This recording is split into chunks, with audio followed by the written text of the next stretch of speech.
Hello, जय हिंद। तो पिछले वीडियो में हम लोग प्रधानमंत्री को देख लिए थे और आज हम लोग संसद देखेंगे। ठीक है। और छोटा सा इंट्रो दे देता हूँ। हम लोग यहाँ पर यूपीएससी एग्ज़ाम को कवर कर रहे हैं और साथ साथ बीपीएससी हो या यूपी पीसीएस हो, उसके लिए भी यह उतना ही महत्वपूर्ण है। तो हम लोग पॉलिटी के सीरीज में पहला हम लोग कुछ बेसिक अवधारणा को देखे थे। उसके बाद हम लोग फिर से कुछ कॉन्सेप्ट देखे थे, जो संविधान की विशेषताएं थी उसको देखे थे। उसके बाद हम लोग राष्ट्रपति, उपराष्ट्रपति, प्रधानमंत्री, मंत्रिपरिषद, महान्यायवादी सबको देख लिए थे।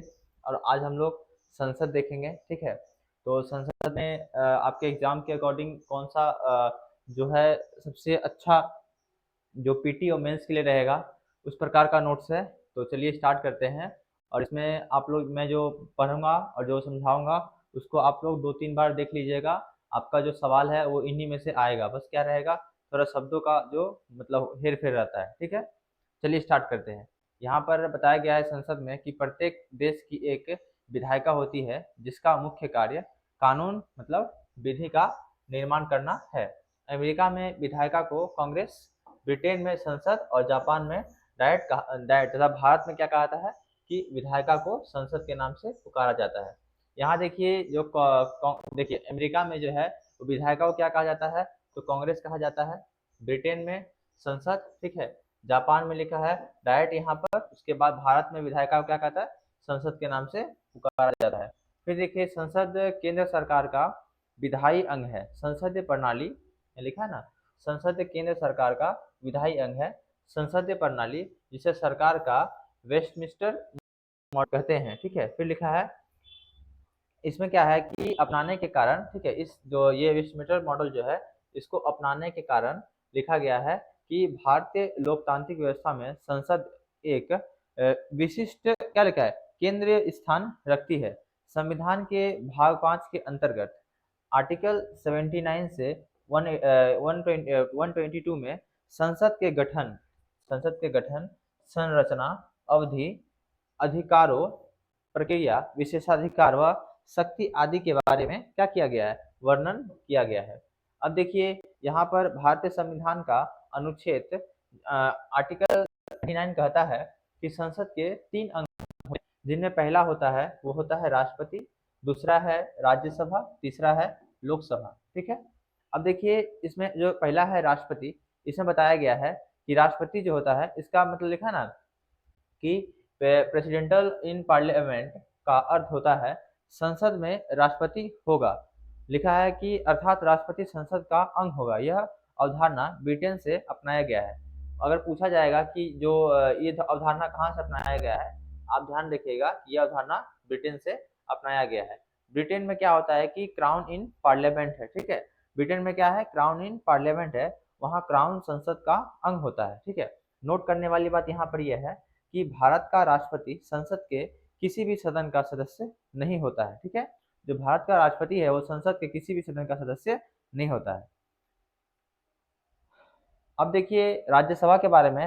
राज्यसभा बताया गया है कि राज्यसभा राज्य व संघ राज्य क्षेत्र का प्रतिनिधित्व करने वाला क्या है, सदन है। इसे उच्च सदन या दूसरा सदन भी कहते हैं।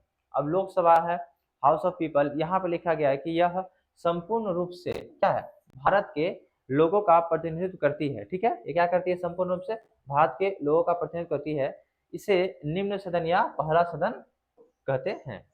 अब देखिए लिखा है कि ब्रिटेन की संसद जिसे ताज मतलब राजा या रानी वाला, ठीक है, लिखा है हाउस ऑफ लॉर्ड्स मतलब ऊपरी सदन एवं हाउस ऑफ कॉमन्स, ये क्या है, ब्रिटेन निचला सदन। के बारे में कहा जा रहा है, ब्रिटेन की संसद, ठीक है, निचला सदन। फिर लिखा है ना कि मिलकर बनी है। यहाँ बताया गया है कि ब्रिटेन की जो संसद है जिसे क्या लिखा है, ताज मतलब राजा या रानी, हाउस ऑफ लॉर्ड्स ऊपरी सदन, जैसे हम लोग का यहाँ पर है। ठीक है। जैसे हम लोग के यहाँ बताया गया है कि जो राज्यसभा है उसको क्या कहा जाता है, उच्च सदन। जो लोकसभा है उसे क्या कहा जाता है, निम्न सदन। वैसे ही जो ब्रिटेन में है वहाँ पर क्या है कि जो हाउस ऑफ कॉमन्स है, हाउस ऑफ कॉमन्स वो क्या है, निचला सदन है। और जो पर जो बताया गया है कि हाउस ऑफ लॉर्ड्स है वो क्या है, ऊपरी सदन है। वैसे ही अब अमेरिका में है तो विधानमंडल है का महत्वपूर्ण अंग, नहीं है। यहाँ लिखा गया इसके विपरीत। इसके विपरीत क्या होता है कि जो अमेरिका है वहाँ क्या है, राष्ट्रपति विधानमंडल का महत्वपूर्ण अंग नहीं है, बल्कि क्या है कि अमेरिका में विधानमंडल क्या है, कांग्रेस के नाम से जाना जाता है। कांग्रेस के अंतर क्या होता है, सीनेट मतलब ऊपरी सदन, ठीक है।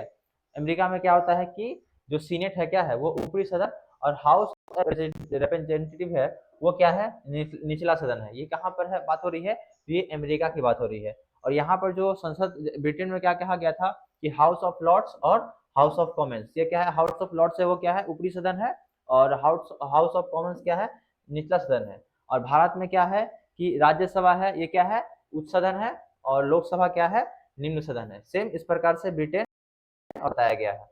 अब देखिए यहाँ पर बताया गया है कि 1954 में क्या है कि 1954 में काउंसिल ऑफ स्टेट यानी कि राज्य परिषद एवं हाउस ऑफ पीपल यानी जनता का सदन के स्थान पर राज्यसभा एवं लोकसभा शब्द का क्या किया, अपनाया गया है, ठीक है। अब देखिए लिखा गया है यहाँ पर कि राज्यसभा का औचित्य। अब औचित्य क्या है, यहाँ बताया गया है कि राज्य की व्यापक चिंतन के आधार पर की गई है, ठीक है। और व्यापक हित को क्या किया गया, व्यापक हित को सुनिश्चित करने के लिए यही कारण है कि संविधान में देखिए यहाँ बताया गया है कि राज्यसभा की कल्पना व्यापक चिंतन के आधार पर की गई है, और व्यापक हित को सुनिश्चित करने के लिए यही कारण है कि संविधान में विभिन्न स्थानों पर क्या लिखा है, राष्ट्र हित की व्याख्या करने का दायित्व राज्यसभा को सौंपा गया है, ठीक है। और राष्ट्रहित की व्याख्या सुनिश्चित होना चाहिए। अब लिखा गया है कि भारत में संघीय प्रणाली अपनाई गई है, इसलिए केंद्र स्तर पर राज्यों का प्रतिनिधित्व भी सुनिश्चित होना चाहिए। राज्यसभा राज्यों का प्रतिनिधित्व करने वाली सभा है। राज्यसभा क्या है, तो राज्यों का प्रतिनिधित्व करने वाली सभा है। यदि एक सदन होता होता तो क्या होता कि अगर यदि एक सदन होता तो कोई भी कानून जल्दीबाजी या क्या होता है, अति शीघ्रता से क्या होता, पारित हो जाता, जिससे क्या होता है कि राज्यसभा के होने पर लोकसभा का अति शीघ्रता पर नियंत्रण लग जाता। मान लीजिए कि अगर राज्य एक ही सदन है, वो कोई कानून बनाती है, तो क्या होता है कि उसमें क्या खराबी है और उसमें क्या खामियां है, मतलब वो पता नहीं चलता। दो सदन होने के कारण क्या होता है कि एक सदन बनाता है, फिर दूसरा सदन उसकी मतलब देखता है, अगर सही रहता है तो कहता नहीं ठीक है, तब सहमत किया जाता है। वही बताया गया यहाँ पर कि यदि एक सदन होता तो क्या होता, कोई भी कानून जल्दीबाजी या अति शीघ्रता में क्या होता, पारित हो जाती। लेकिन राज्यसभा होने के कारण क्या होता है, लोकसभा की अति शीघ्रता पर नियंत्रण लग जाती है, ठीक है। अब देखिए यहाँ लिखा गया है कि राज्यसभा विशेषज्ञों का सदन होता है। जो राज्यसभा क्या होता है, विशेषज्ञों का सदन होता है। यही कारण है कि राष्ट्रपति 12 विशेषज्ञों को मनोनीत करता है, वह कानून बनाने के कार्य में विशेषज्ञता मतलब लाता है। अब देखिए ये हम लोग पीछे पढ़ चुके हैं, जो राष्ट्रपति 12 कौन कौन से मतलब जैसे कला संस्कृति के क्षेत्र से आते हैं, कोई खेल के क्षेत्र से, वो बताया गया है पिछले वीडियो में। आप लोग पढ़िएगा राष्ट्रपति में तो आपको पता चल जाएगा 12 कौन से मनोनीत होते हैं। अब देखिए लिखा गया विगत वर्षों में राज्यसभा की भूमिका का प्रभाव जो है वो क्या पड़ा है कि संसद के कार्यों की गुणवत्ता में वृद्धि हुई है, ठीक है। क्या प्रभाव पड़ा है भूमिका में, यहाँ बताया गया है कि संसद के कार्यों की गुणवत्ता में क्या हुई है, वृद्धि हुई है। और क्या लिखा है, राष्ट्रीय हित पर प्रभावी चिंतन करने में उदाहरण भारतीय वन का गठन, जिसे यहाँ बताया गया है कि राष्ट्र हित पर प्रभावी चिंतन करने में, ठीक है, ये दूसरा क्या प्रभाव पड़ा है। और यहाँ वही बताया गया कि उदाहरण के तौर पर भारतीय वन सेवा का गठन। अब देखिए यहाँ लिखा गया है राज्यसभा की भूमिका में जो गिरावट आई है, मतलब इसकी कमियां और समीक्षा। अगर ये मेंस का पॉइंट टॉपिक है, ठीक है, आपसे पूछा जा सकता है कि राज्यसभा की भूमिका में गिरावट क्या आई है, इसकी कमियां एवं इसकी समीक्षा कीजिए। तो आप यहाँ बताइए, अगर विगत वर्षों में निम्नलिखित प्रवृत्तियों ने क्या किया, जन्म लिया है। परिणाम स्वरूप क्या होता है कि राज्यसभा की भूमिका जो होती है क्या होती है, उसका जो महत्व है क्या है, गरिमा एवं छवि में गिरावट उत्पन्न हुई है। अब इसमें क्या क्या है, तो अपराधीकरण छवि के लोगों का प्रवेश। वर्तमान राज्यसभा में क्या 22% जो है अपराधी छवि के लोग मतलब हैं। और बताया गया है कि विगत वर्षों में राज्यसभा के गठन में नवीन परिवर्तन हुए हैं। राज्यसभा लोकसभा के हारे हुए प्रतिनिधित्व का सदन बनकर मतलब प्रकट हुआ है। अब जैसे मान लीजिए क्या होता है कि लोकसभा में जो हार जाते हैं वो क्या करते हैं कि राज्यसभा में चले जाते हैं। अब देखिए लिखा गया है कि राज्यसभा में कभी कभी क्या होता है, समय का दुरुपयोग भी देखने को मिलता है। ऐसे भी अवसर आए हैं जब राज्यसभा ने एक दिन में क्या होता है, मात्र 6 मिनट का कार्य किया है। ठीक है, ये क्या है इसकी यहाँ बताया गया है। आप लोग इसको मेंस के अकॉर्डिंग समझिएगा। आपसे पूछा जा सकता है राज्यसभा की भूमिका में गिरावट आई है, उसकी जो कमियां है क्या क्या है, तो आप लोग कमियां बता दीजिएगा। क्या हुआ है कि जब राज्यसभा में ऐसा विधान आया है, जब क्या हुआ है कि एक दिन में मात्र 6 मिनट का कार्य किया गया है। कितनी शर्म शर्म की बात है। अब देखिए यहाँ बताया गया है कि सदस्यों में क्या लिखा है, अनुशासनहीनता की वृद्धि हुई है और परिणाम स्वरूप क्या है, सदन में अमनता अवधारणा का यथाकथा प्रदर्शन हुआ है। ठीक है, अब देखिए निष्कर्ष में आप बताइएगा कि राज्यसभा राष्ट्र हित पर चिंतन करने वाला सदन है। 21वीं शताब्दी चुनौतियों और संभावनाओं की शताब्दी है, इसलिए राज्यसभा को चुनौतियों का सामना करने के लिए एक चिंतक सभा के रूप में स्वयं को विकसित करना होगा। देखिए ये संसद का जो टॉपिक है ये बहुत लंबा है। ठीक है, इसे एक वीडियो में कवर कर पाना कठिन हो पाएगी, मतलब बहुत बहुत बड़ा वीडियो बन जाएगा। तो इसके मैं पार्ट्स ले आऊंगा। ये मेरा आज का जो संसद का जो पार्ट है, ठीक है, ये संसद का जो पार्ट है, ये संसद का पार्ट 1 है। ठीक है,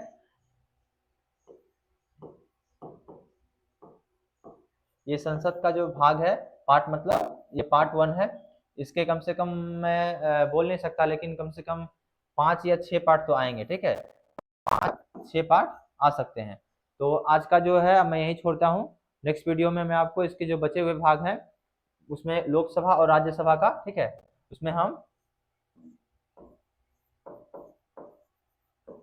लोकसभा और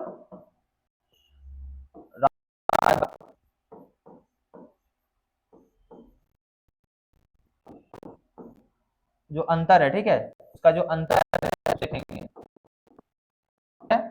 वो अंतर कम से कम मैं आपको एक वीडियो में पूरा एक अंतर को समझा दूंगा। वो सभी प्रकार के जितने भी अंतर हैं राज्यसभा और लोकसभा में, जो आपके पीटी और मेंस पॉइंट ऑफ व्यू से इंपॉर्टेंट है, सभी मैं आपको एक ही वीडियो में कवर करवा दूंगा। आज हम लोग यहीं पे छोड़ते हैं। ठीक है, आप क्या कीजिएगा, इसको 2-3 बार वीडियो को देखिएगा। देखने की प्रक्रिया को मैं बताता हूँ। आप एक बार वीडियो को देखिएगा, उसके बाद फिर आप उसको 24 आवर्स के बाद फिर एक बार देखिएगा, फिर 3 दिन के बाद फिर एक बार देखिएगा, फिर 15 दिन के बाद एक बार फिर देखिएगा। मैं जो वीडियो अपलोड करता हूँ आप उसको तुरंत देखिए, फिर आप उसको 24 घंटे के बाद एक बार देख लीजिए। उससे क्या होगा कि आपका रिवीजन बनता रहेगा। एक बार देखने से आपको याद नहीं होगा। ठीक है, इसको कम से कम आपको जो मैं पढ़ा रहा हूँ उसको 10 बार देखना पड़ेगा। ठीक है, 10 बार देखिएगा और खुद से पढ़िएगा, तब आपका पूरा बेसिक स्ट्रांग हो जाएगा। फिर मिलते हैं नेक्स्ट वीडियो में, हम लोग राज्यसभा और लोकसभा के अंतर के, ठीक है, देखेंगे। धन्यवाद।